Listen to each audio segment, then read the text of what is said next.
Hello, I am Mike Hentges, President of Alliance for Shared Health, sitting today with Derik Scott, one of our Healthy Foundation coaches, and we're going to have a conversation around nutrition, mostly things that I've discovered over the past 10 years in my life trying to reclaim my health, and we're just going to kick around some ideas here about eating philosophies, types of foods that we eat, and everything in between. So, Derik, good to be with you today. Mike, it's great to be here. This is a subject matter that I absolutely love to discuss, so I'm excited. Kind of goes to that mindfulness you talk about in another one of your Healthy Foundation videos.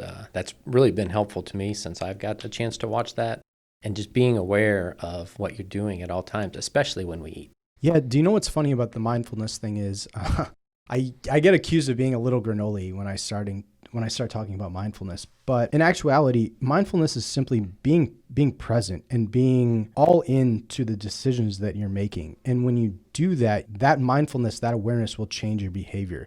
So we have a raisin experiment where we ask someone to eat a raisin and literally take 1 whole minute to eat a single raisin. And it just makes you become hyper aware of how that raisin tastes, how it feels, how you ingest it, how you masticate it, how you chew it, and every single piece of that raisin, the ridges on it. And you can kind of taste the high sugar content because it's a dried fruit. But the same can be said for any food choice. If you actually pay attention to those food choices, oftentimes when you're eating a high processed food, it tastes like cardboard or it tastes like dust, and the overall enjoyment dissipates. It goes away quite quickly because it's a super high processed food source, and while it may have some calories and some other, it may look good, it may smell good, it actually tastes quite bland or gray.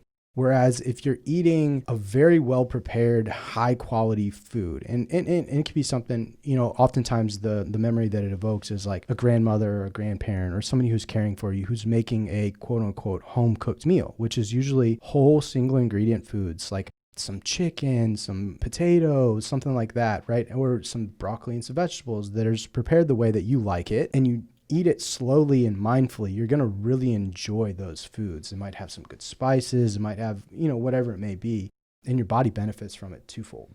I have to give you some credit again on that idea of mindfulness. I brought that home to my family, and when we sit down to eat a meal together now, we set a timer for 20 minutes. And my kids are now saying, they'll look at the clock, okay, it's 5 after, we have to eat till 5:25. And we slow down and we talk more, which is important to enjoy not only the food that we're getting ready to eat, but the company that we're with. And we enjoy our food so much more. And I have to really slow myself down to make sure that last bit on my plate I don't consume till that 20-minute mark. And oftentimes I find out I'm full and I don't even have to eat it. Yeah. And that's something when I'm in my normal 5-minute get it down pace, I would never stop to consider not eating the last bite. Yeah. So that's been a real helpful tip for me and my family. That's so amazing. A, that you're setting the timer. B, that you're implementing that with your family. And then C, the thing that we like to talk about a lot is the factors of deep health, right? And having a good relationship with your family, actually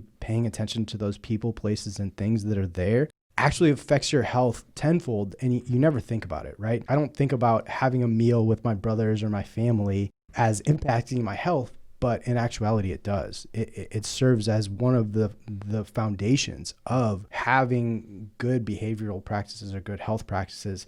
What is my relationship like with the people that I actually eat food with? Excellent. Well, Derik, I want to thank you for your time again today, that we had a chance to discuss these topics with our audience here. Again, for Alliance for Shared Health, I am Mike Hentges, along with our Healthy Foundation's coach, Derik Scott, and we wish you good health.